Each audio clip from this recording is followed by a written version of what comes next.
सबसे सरफहरिस्त Chaudhary Lal Singh, bungalow number 2 PWD Gandhinagar. उसके बाद Shri Kavinder Gupta, former CM, bungalow number 4 special Gandhinagar. Sunil Sharma, former minister, quarter number 14 special Gandhinagar. Shri Ravinder Raina, ex MLA, quarter number 13A Gandhinagar. फिर उसके बाद mister GM Saroori, ex MLA, quarter number 23A Gandhinagar. Mohammad Shafi Uri, ex MLA, quarter number 28A Gandhinagar. Shri Vikar Rasool Wani, ex MLA, quarter number 29A Gandhinagar. Shri Shaktiraj Parihar, former minister, quarter number 19B Gandhinagar. Shri Neelam Lange, ex MLA, quarter number 24B Gandhinagar. Shri Dilip Singh Parihar, ex MLA, quarter number 32B Gandhinagar. Sheikh Ishfaq Jabbar, quarter number 49C। Shri Bali Bhagat, former minister, bungalow number 2 Wazarat road. Shri Sat Sharma, former minister, bungalow number 1 new Gulamibagh. Shri Sukhnandan Chaudhary, ex MLA, bungalow number 3 new Gulamibagh. Shri RS Pathania, ex MLA। आप देख रहे हैं news सैरेडी और मैं हूं अरफाज अमडांग।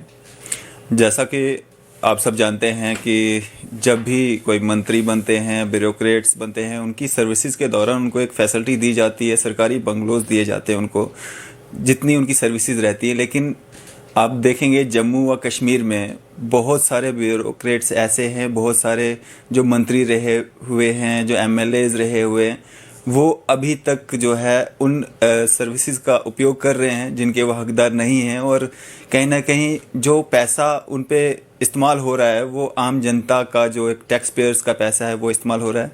और आज high court की तरफ से एक लिस्ट जो है वो निकली है, और हमारे साथ बातचीत करने के लिए मौजूद हैं एडवोकेट शेख शकील साहब। इनसे हम जानते हैं वो लिस्ट है क्या। सर, स्वागत है आपका न्यूज़ सर इंडिया में। और सर, जो लिस्ट आउट हुई है वो क्या लिस्ट है?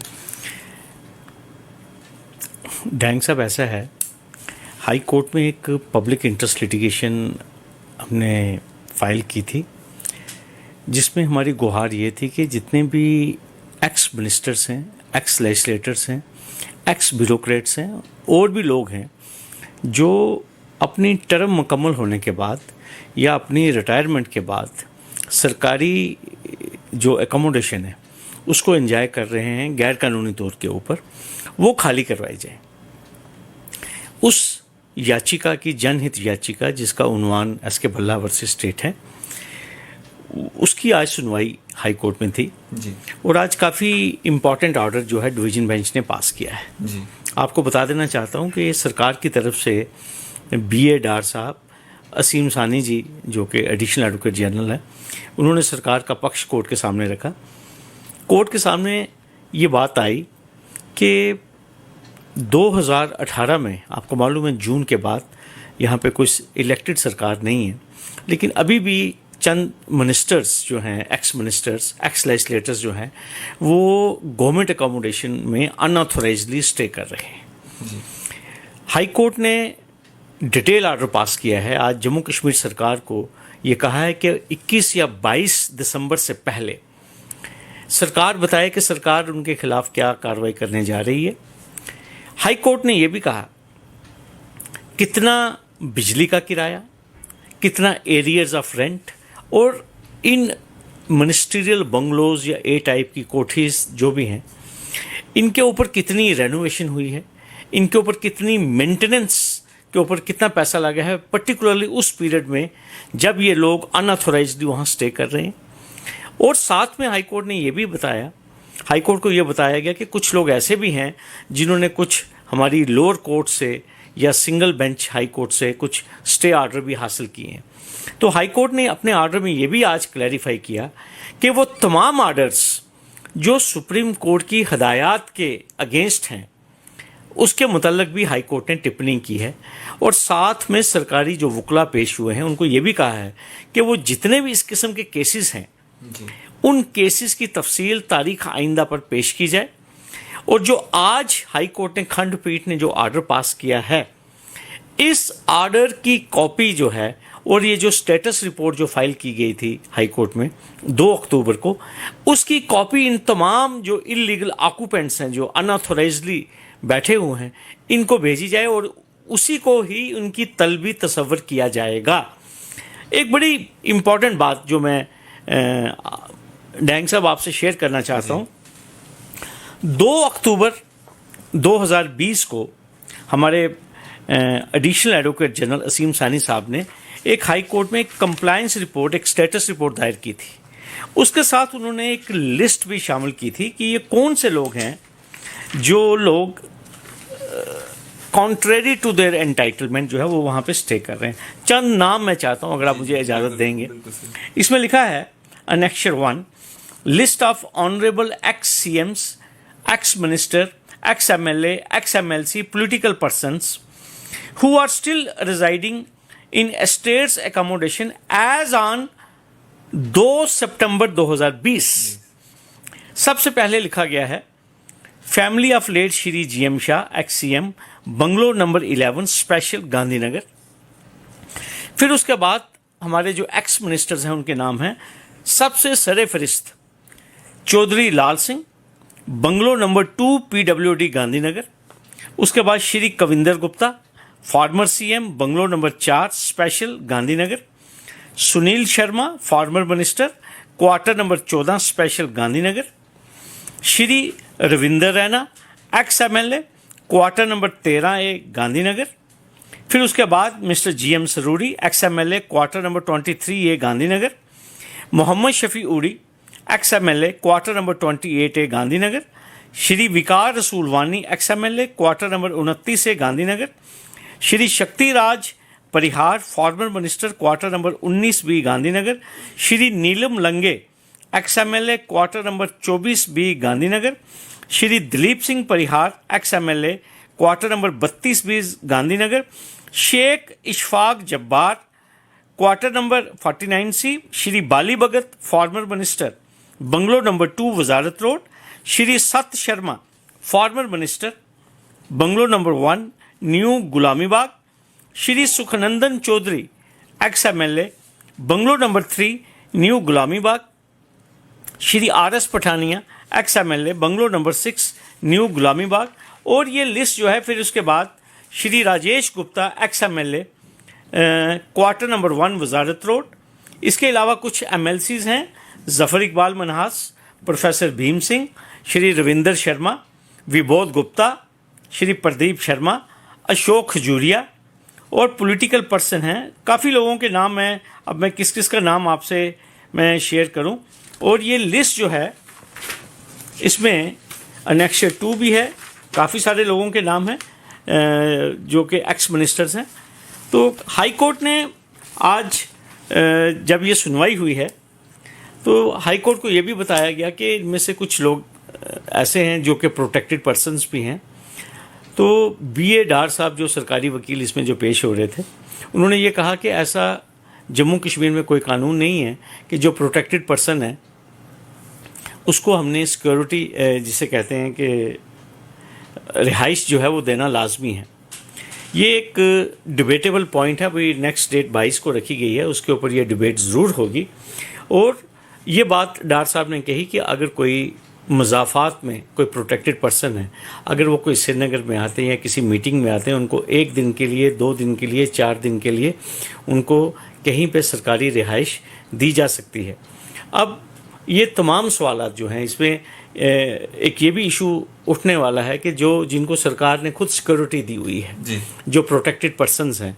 और आपको मालूम है कि जम्मू तो पीस जोन है, लेकिन कश्मीर में जहाँ पे हालात आपको मालूम है साजगार नहीं है, तो सरकार का क्या पक्ष रहेगा। सरकार उन लोगों को जिनको सरकार ने कैटेगराइज किया हुआ है, जिनको सिक्योरिटी रिव्यू की कमेटी में जिनकी कैटेगराइजेशन प्रॉपर हुई है, ये तमाम सवालात जो हैं डैंग साहब इंशाल्लाह जो तारीख़ आइंदा 22 को ये सारा मुद्दा उठेगा। लेकिन एक चीज़ बिल्कुल क्लियर है कि आज डिवीज़न बेंच ने जो व्यू एक्सप्रेस किया है वो कंसर्न एक्सप्रेस किया है। और मैं आपको कहूँ कि डिवीज़न बेंच ने ओपन कोर्ट में, इवन ये ऑर्डर में भी आया है, डिवीज़न बेंच ने ये कहा है कि ये जो सिचुएशन है ये इनटॉलरेबल है।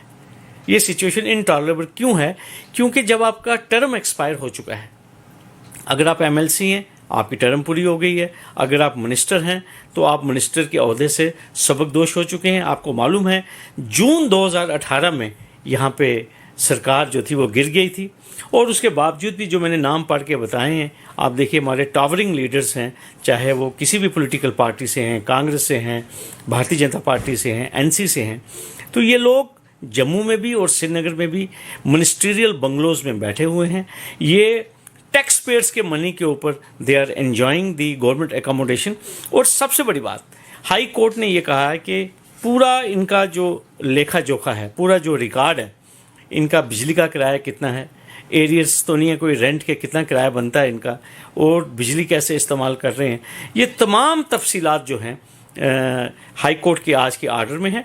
और इसके अलावा हाई कोर्ट ने इस इशू के ऊपर जितनी भी सुप्रीम कोर्ट की जो जजमेंट्स हैं उनको भी रेफ़र किया है, और 22 दिसंबर को एक्सपेक्टेड है कोई इम्पॉर्टेंट आर्डर इंशाल्लाह जो है वो हाई कोर्ट पास करेगी। और आप देखेंगे काफ़ी हद तक जो गवर्नमेंट एकोमोडेशंस जो हैं, जो हमारे एक्स लेजिस्लेटर्स ने, एक्स मिनिस्टर्स ने, जो हमारे एक्स बाबूज़ हैं, जो उन्होंने ऑक्यूपाई की हैं, आप देखेंगे कि वो काफ़ी हद तक जिसे कहते हैं वो खाली होंगे। और जहाँ तक प्रोटेक्टेड पर्सन्स जिनको के जेन्युइन थ्रेट परसेप्शन है और वो कहाँ पे हैं, उसके मतलब भी कोई ना कोई बात जो है 22 को तारीख आइंदा पे ज़रूर होगी। शिकरी साहब, आखिर में मैं एक चीज़ आपसे जानना चाहूँगा, ये क्या कारण रहते हैं कि एक बार जब कोई एमएलए को ब्यूरोक्रेट्स अपनी टर्म पूरी होने के बावजूद भी, क्योंकि काफ़ी सारे उनके सपोर्टर्स रहते हैं, वेल विशर्स रहते हैं, जो ये सोचते हैं कि इनके साथ जो है कहीं ना कहीं कोई खुंदक निकाल रहा है या इनको यहाँ से निकालने की जो है एक साजिश की जा रही है, ये क्या कारण रहते हैं कि एक बार जब उस बंगलों में अगर चले जाते हैं, उस फैसिलिटी का अगर फ़ायदा उठाते हैं तो उसको छोड़ना नहीं चाहते हैं? इसके पीछे का कारण क्या रहता है, ताकि आम जनता को भी थोड़ा सा मालूम हो सके क्यों इनको जो है अपनी टर्म पूरी करने के बाद ये बंगलो छोड़ने होते हैं? डैंग साहब, आपने बड़ा अच्छा सवाल किया। डैंग साहब, गवर्नमेंट एक्ट्स इन कंटिन्यूटी। देखिए, मैं आपको बताऊंगा, हमारी रिस्पेक्टेबल चीफ जस्टिस साहिबा गीता मित्तल जी 7 या 8 दिसंबर को सुबकदोश हो रही हैं, वो रिटायर हो रही हैं। जब वो रिटायर होंगी तो डेफिनेटली उनको जो चीफ जस्टिस हाउस उनको जो अलॉटेड है, हर being the chief justice of Jammu and Kashmir high court, तो डेफिनेटली उनको वो रिहाइश जो है छोड़नी पड़ेगी। और जो आने वाले चीफ जस्टिस हैं वो उनके लिए, बिकॉज वो रिहाइश जो है वो चीफ जस्टिस की है। इसी तरह चीफ मिनिस्टर हाउस जो है वो चीफ मिनिस्टर के लिए है। इसी तरह अगर मिनिस्ट्रियल बंगलोज बने हैं तो वो मिनिस्टर्स के लिए बने हैं। लेकिन जब आप मिनिस्टर नहीं रहेंगे, जब आप एमएलए नहीं रहेंगे, तो जो जहाँ आप रहते हैं, जो आपकी अपनी रिहाइश है, आपको definitely you have to make that space available for the new incumbent. अगर इसी तरह जो लोग सरकारी एकोमोडेशंस नहीं छोड़ेंगे, तो फिर जो नए एमएलए बनेंगे, जो नए हाई कोर्ट जज बनेंगे, जो नया चीफ मिनिस्टर बनेगा, जो नई काबीना बनेगी, तो वो कहाँ पे आप उनको एकोमोडेट करेंगे? तो लिहाजा ये छोड़ना क्यों नहीं चाहते, मतलब कारण क्या इसका कि क्यों नहीं छोड़ना चाहते? वहाँ पे क्या बेनिफिट? अगर इनके घरों की हम बात करेंगे, इनसे अच्छे अच्छे मतलब 4-4 स्टोरियाँ इनके घर हैं, गाड़ियाँ हैं, सब कुछ, वो बंगलोज क्यों नहीं छोड़ना चाहते? हाँ, कुछ लोग तो ऐसे हैं जिन्होंने अपने घर जो हैं वो खुद आगे किराए पे दिए हुए हैं जी। कईयों ने सरकारी ऑर्गेनाइजेशंस को दिए हुए अपने घर दिए हुए हैं, उनको इवन उन्होंने खुद आगे स्टेट्स को अपने मकान दिए हुए हैं जी। और सबसे बड़ी बात यह है कि फैसिलिटी है। हर एक कोठी में 5-10 मुलाजिम हैं जो उनकी सेवा करते हैं। और आपको पता है माशाल्लाह जो मिनिस्ट्रियल बंगलो हैं वहाँ पे आप देखिए फैसिलिटीज़ क्या क्या हैं, किस किस किस्म की वहाँ पे ये एलईडीज़, टीवीज़, गीज़र्स, ये जो इलेक्ट्रॉनिक गैजेट्स जो है वहाँ पे एस्टेट्स डिपार्टमेंट उनको प्रोवाइड करता है, किस किस्म के वहाँ पे कालीन बिछे हुए हैं। तो लिहाजा जब एक बार आदत हो जाए ऐशो इशरत में रहने की, तो फिर वो आपने पूछा कि वो क्यों नहीं छोड़ना चाहते। वो इसलिए छोड़ना नहीं चाहते कि अगर गांधीनगर में आप देखिए आपको आली शानदार मिनिस्ट्रियल बंगलो है, तो फिर आपको अपने घर में या अपने किसी गांव में जहाँ पे आपकी रिहाइश है या इवन शहर में भी, तो आपको लगता है कि जो मज़ा गांधीनगर में है वो मज़ा शायद किसी गांव में नहीं है या आउटस्कर्ट्स में भी है। तो ये बेसिकली एक ना स्टेटस सिंबल भी बन जाता है कि हाँ जी मैं गांधीनगर में हूँ, मुझे लोग गांधीनगर में मिलने आ रहे हैं। ठीक है, तो डेमोक्रेटिक कंट्री में और जहाँ पे इंस्टीट्यूशंस हैं वहाँ पे इस किस्म का सिस्टम, हमारे पास तो ऐसे लोग हैं, आप देखिए अरुण जेटले साहब हमारे यूनियन मिनिस्टर थे जिनका इंतकाल हो चुका है, वो अभी मिनिस्टर ही थे, लेकिन उन्होंने अपना बंगला जो है वो छोड़ दिया और अपने प्राइवेट घर में चले गए। इसी तरह हमारे पास मधु